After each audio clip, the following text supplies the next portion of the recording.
And welcome back, everyone. Welcome back. Hope you enjoyed those duct tapes from times gone by, because we have another series. We have another matchup, and spawning in the bottom right hand corner of Greswan, we have the South Korean Terran player representing himself. The Madman is teamless despite being the ESL Masters Summer runner-up. It is GuMiho. And spawning in the top left-hand corner of Greswan, we have as opponent, we have the American Terran player recently residing in the land of South Korea, representing Maturino Esports. It is Future.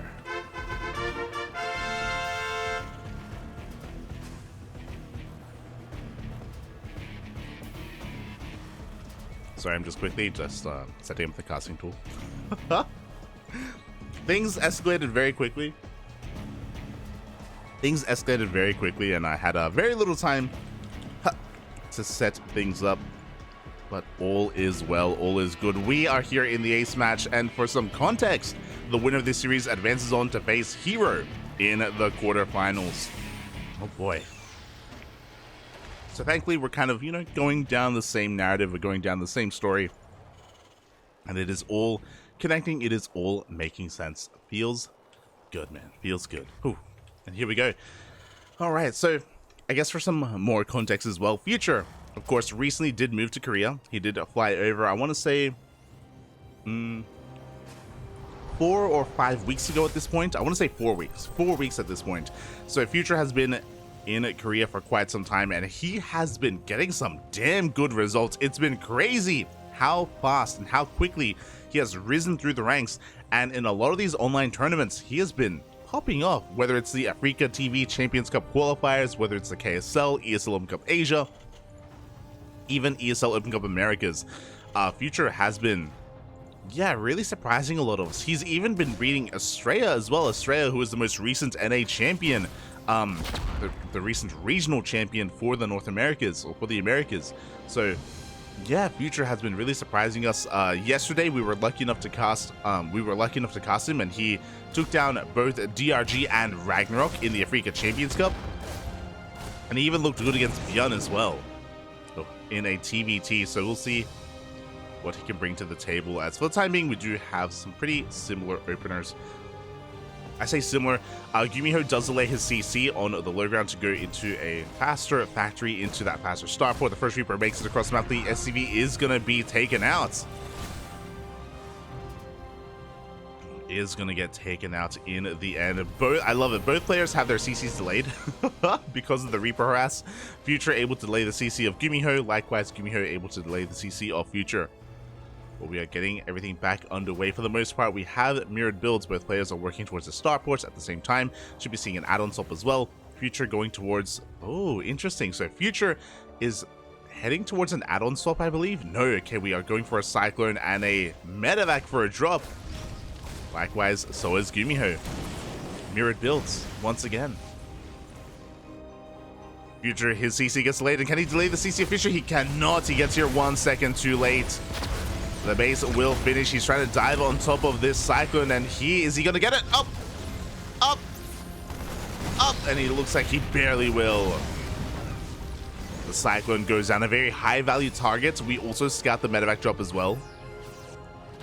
Future fully aware of what is going on back at home. Going for his own drop across the map, actually. The ships, they may pass in the night, but no, okay. Future, he backs off. It looks like he wants to try to catch the drop of his opponent instead. And he will come across the Hellion. That will reveal the location of the Cyclone. And now GuMiho can dive straight into the main. Future is unawares. Does miss the drop in the end. We do dive into the main base. Future responding with everything he has, as we do end up getting in. Cyclones, though, they get lock-ons on the medevacs. The medevacs are going to be going down. The Marines as well. Oof.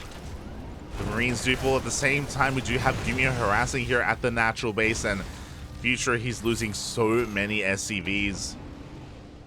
I'll pick up micro there towards the end, but looking at the units lost tab, we do see that Future has lost 10 workers. Meanwhile, GuMiho has only lost 2.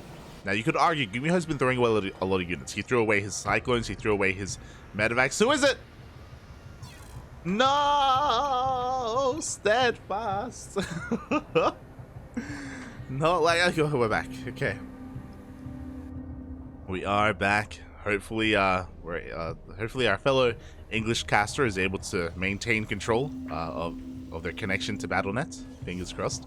As we do have the drop diving into the main base here, looking to try and get a delay on the CC. Does get a look on the tank. Repairs are looking good, though. The tank is going to survive. At least it should. Up. That's we're able to pick up in time.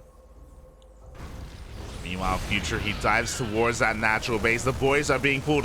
Solid disable on that tank, and the tank does go down. SCVs are falling as well. Earlier, Future may have lost so many more SCVs, but now the turns do table. Now GuMiho is on the ropes. Future is the first siege. Oh god, but the Raven does force that tank away. Future with some tidy micro as well, able to keep that tank alive, takes down the Cyclone just barely as well. As Future does not let up, he dives into the main.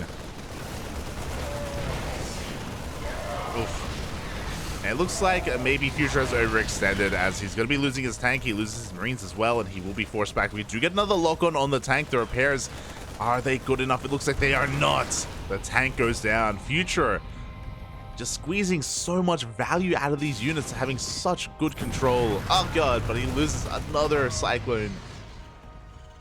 Ah. Maybe overstaying his welcome, maybe overextending back across the map. It looks like even though Future was killing a lot of SCVs, he wasn't making a lot of SCVs. Unfortunately, as he's still behind 10 workers. Oh.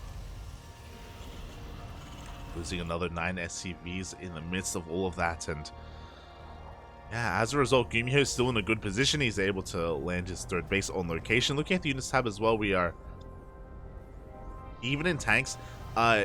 Interestingly enough, Future made 4 Ravens. My god, he has a massive Raven lead. And Ravens, they have a lot of utility, don't get me wrong, but yeah, this may just be a little bit too much. This is, of course, eating into his Viking production. As there we go, we do have 2 Vikings being built at a time. I believe that GuMiho currently has the air control. He has the air superiority with those Vikings. As GuMiho is establishing his third base. Meanwhile, Future is going all in, essentially. I say that. He is making a third base behind this, but there's a lot of pressure on Future to get damage done. To break the third base of GuMiho.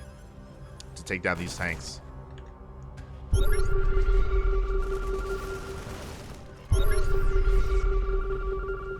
we go. Up. As the Vikings are going to try and take down these Ravens, and they do not get them. The Ravens, they barely survive. All 4 of them are still alive. They are still kicking. Up. Ooh. As Raven does get targeted towards the end. Again, that's the power of these Vikings. I mean, sure, Ravens, they can do so much with disables, with auto turrets, with anti-armor missiles, but if they can't get close to the army because of the Vikings, then it doesn't even matter. Doesn't even matter. GuMiho is repositioning. Oof. Once again, double disable on the tanks of GuMiho, but it may not matter. He's pushing on forward. Stim is still not done. But the disables run out.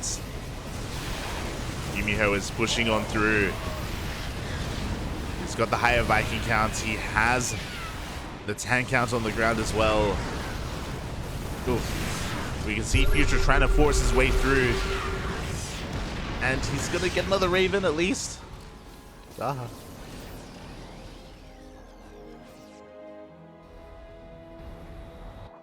get another Raven. But GuMiho still is ahead. His third base is fully saturated. We see Future back across the map just trying to get his own third up and running. As GuMiho takes a 4th. GuMiho with a massive lead right now. Earlier, Future had at least a higher Raven count, but that count is now gone at this point. He's down to only 1 Raven. The drop harass coming in. The momentum that Future had earlier, if he even had any, not there anymore.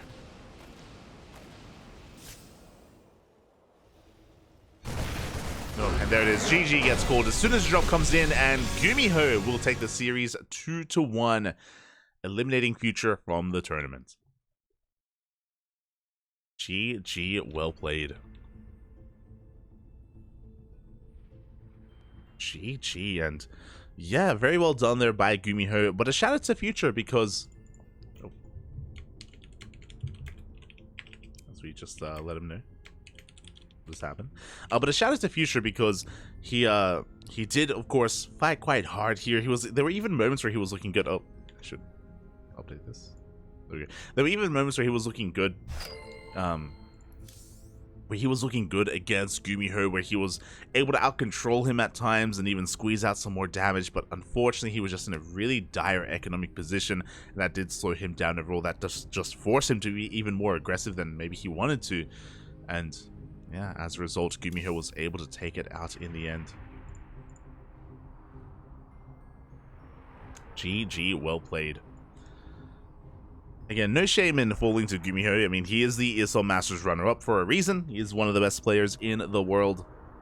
Definitely put some respect onto the name. And now GuMiho is going to be advancing on to face off against his next opponent. It is going to be GuMiho versus Hero.